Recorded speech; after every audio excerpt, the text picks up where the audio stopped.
Assalamualaikum warahmatullahi wabarakatuh. Oke bosku, di video kali ini kita akan membahas Kelvin Verdong dan Lily Pali bertemu Miersa dan Daniel Alfredo di Jepang. Apa yang terjadi jika timnas Indonesia menang lawan Jepang? Sebelum itu, yang baru bergabung bisa dukung dulu channel ini dengan cara subscribe, like, komen, dan share. Terima kasih yang sudah subscribe. Di video kali ini kita akan membahas video yang beredar. Sebelum lebih detail ke pembahasan videonya kali ini, admin akan menyampaikan bahwasanya para punggawa pemain timnas tak sengaja bertemu dengan dua punggawa timnas Indonesia U17 di Osaka, Jepang. Ya, ada Daniel Alfredo dan Miersa yang sedang jalan-jalan di Osaka, Jepang. Mereka dapat panggilan abroad ke Jepang klub Cerezo Osaka. Selanjutnya latihan perdana timnas Indonesia di Suita City Football Stadium jelang laga melawan Jepang. Sebanyak 30 pemain ikut serta dalam latihan kali ini, termasuk Asnawi Mangkualam, Reza Arya, Jordi Amat, Sain Patinama dan Pratama Arhan yang tidak masuk skuad di laga melawan China. Apakah skuad Garuda mampu meraih kemenangan perdana atas Jepang sejak 44 tahun yang lalu? Formalitas akan dilakoni timnas Indonesia kala menghadapi Jepang pada Selasa 10/6 besok. Pelatih timnas Indonesia, Patrick Kluivert, merasa belum puas dengan performa dirinya bersama timnas Indonesia. Patrick Kluivert mampu membawa Indonesia memastikan tempat di putaran keempat kualifikasi kejuaraan dunia 2026 usai menang atas China. Bagaimana performa Kluivert bersama skuad Garuda? Timnas Indonesia angkat bicara soal persiapan mepet jelang lawan Jepang. Manajer timnas Indonesia, Sumarji, angkat bicara soal persiapan mepet jelang lawan Jepang di kualifikasi Piala Dunia 2026. Dia menegaskan bahwa hal itu tidak jadi masalah. Pasalnya, timnas Indonesia sebelumnya sudah melakukan pemusatan latihan di Bali, pada 26-31 Mei tahun 2025. Skuad Garuda pun dipastikan siap tempur. 1. Timnas Indonesia vs Jepang. Ya, timnas Indonesia akan hadapi Jepang di laga terakhir grup C putaran ketiga kualifikasi Piala Dunia 2026 zona Asia. Laga itu akan digelar di Stadion Panasonic Suita, Osaka, Jepang, pada tanggal 10 Juni tahun 2025. Skuad Garuda tandang ke Jepang usai baru saja menang 1-0 atas China. Kemenangan itu diraih di Stadion Utama Gelora Bung Karno SUGBK, Jakarta, Kamis tanggal 5 Juni tahun 2025. 2. Persiapan mepet. Sumarji mengakui waktu yang dimiliki timnas Indonesia cukup mepet untuk melawan Jepang. Tetapi, hal itu dipastikan tak jadi masalah besar bagi skuad Garuda. Cukup 2-3 hari latihan. Karena dari TC di Bali dan lanjut di Jakarta, lawan China, sekarang tinggal menyelesaikan rangkaian latihan, kata Sumarji di Jakarta, Sabtu tanggal 7 Juni tahun 2025. 3. Sudah pasti lolos. Timnas Jepang pun sudah memastikan lolos ke Piala Dunia 2026. Pasalnya, mereka kukuh di puncak klasemen grup C dengan 20 poin saat ini. Sementara itu, timnas Indonesia dipastikan lolos ke putaran keempat kualifikasi Piala Dunia 2026. Pasalnya, mereka berada di posisi keempat pada klasemen sementara saat ini dengan 12 poin. Perolehan poin timnas Indonesia sudah tidak bisa dikejar lagi oleh Bahrain dan China yang mengekor di posisi 5 dan 6. Kedua tim itu kini mengoleksi 6 poin. Menarik kini menantikan kiprah skuad Garuda berikutnya. Laga babak keempat kualifikasi Piala Dunia 2026 pun akan digelar pada 8 hingga tanggal 14 Oktober tahun 2025. Sebanyak 6 tim akan memperebutkan 2 tiket lolos langsung ke Piala Dunia 2026. Meski disebut laga formalitas lantaran tak akan merubah nasib kedua tim, pertandingan ini tetap menyimpan gengsi tersendiri bagi kedua tim. Mengutip data dari laman 11 vs 11, Senin 9/6 timnas Indonesia dan Jepang sudah bertemu sebanyak 17 pertandingan dengan hasil 5 kemenangan, 2 hasil imbang, dan 10 kekalahan bagi Indonesia.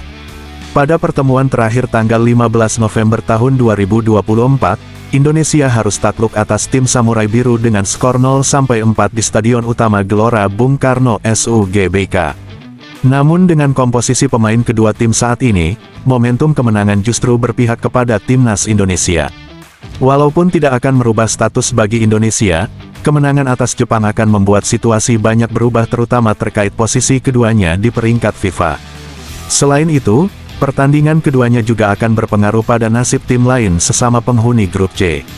Lalu apa saja yang terjadi jika timnas Indonesia berhasil menang atas Jepang? Berikut informasinya. Patahkan rekor 44 tahun tanpa kemenangan. Timnas Indonesia terakhir kali mengalahkan Jepang pada tanggal 24 Februari tahun 1981, dalam pertandingan persahabatan yang berlangsung di Stadion Senayan, Jakarta. Pada saat itu, skuad Garuda yang dilatih oleh Bernd Visser berhasil meraih kemenangan 2-0, sekaligus menjadi kemenangan terakhir Indonesia atas Jepang hingga saat ini. Setelah kemenangan tersebut, Indonesia tidak lagi berhasil mengalahkan Jepang dan hanya mampu meraih satu kali hasil imbang pada kualifikasi Piala Dunia 1990. Kemenangan atas Jepang pada Selasa, 10/6, besok akan menjadi pemecah rekor tak pernah menang atas Samurai Biru dalam 44 tahun terakhir sekaligus tercatat dalam sejarah sebagai kemenangan perdana Indonesia di kandang Jepang sejak kali terakhir tahun 1970. Naik ke ranking 110 dunia. Timnas Jepang saat ini menempati peringkat ke-17 dunia dan terpaut lebih dari 100 peringkat dari Timnas Indonesia di peringkat ke-123 dunia. Kemenangan atas China pada Kamis 5/6, lalu membawa Indonesia untuk sementara berada di peringkat ke-116 dunia. Jika mampu menang lawan Jepang, Indonesia akan meraih plus 21,58 poin dan akan membawa Indonesia melesat ke peringkat ke-110 dunia dengan raihan 1179,55 poin. Namun jika hanya mampu meraih hasil imbang, Indonesia hanya akan meraih plus 9,08 poin dan akan naik ke peringkat ke-115 dunia dengan 1167,05 poin. Jika kalah, poin timnas Indonesia akan berkurang minus 3,42 dan akan turun ke peringkat ke-119 dengan 1154,55 poin. Kemenangan atas Jepang akan membawa Indonesia memecahkan rekor peringkat tertinggi selama 20 tahun terakhir. Tercatat dalam sejarah, Indonesia pernah menempati peringkat 110 dunia terjadi pada tahun 2005. Jepang terlempar dari 20 besar dunia. Kekalahan atas Australia pada Kamis 5/6 lalu membuat poin ranking timnas Jepang anjlok secara signifikan. Jika kalah lagi melawan Indonesia, bukan tak mungkin peringkat mereka akan kembali turun secara drastis. Secara hitung-hitungan, timnas Jepang yang saat ini berada di peringkat ke-15 FIFA akan terlempar dari 20 besar dunia dan berpeluang digeser Iran sebagai peringkat 1 Asia. Meski tidak akan berpengaruh apapun, peringkat tersebut akan mencoreng reputasi timnas Jepang yang selama ini selalu masuk dalam 15 besar dunia selama beberapa tahun terakhir. Selain kekalahan atas Australia dan Indonesia, peluang tersebut terjadi berdasarkan hasil pertandingan dari sejumlah tim yang rankingnya berada dekat dengan Jepang. Geser Arab Saudi di peringkat 3. Pertandingan pamungkas di grup C ronde 3 kualifikasi Piala Dunia 2026 zona Asia akan menjadi pertandingan penting bagi Arab Saudi dan Australia, untuk memperebutkan satu tiket terakhir menuju Piala Dunia 2026 lewat jalur otomatis ronde ketiga. Namun, pertandingan itu juga akan berpengaruh pada timnas Indonesia jika mampu menang atas Jepang. Skuad Garuda saat ini berada di peringkat keempat dengan mengumpulkan 12 poin, berbeda 1 poin dengan Arab Saudi di peringkat ketiga.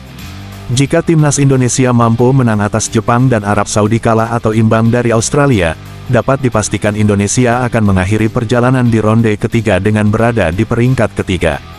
Meski tak akan menentukan apapun, capaian tersebut akan menjadi sejarah bagi sepak bola Indonesia dan menjadi titik balik kebangkitan tim Garuda di level Asia.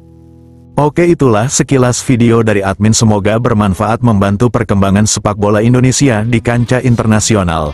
Wassalamualaikum warahmatullahi wabarakatuh.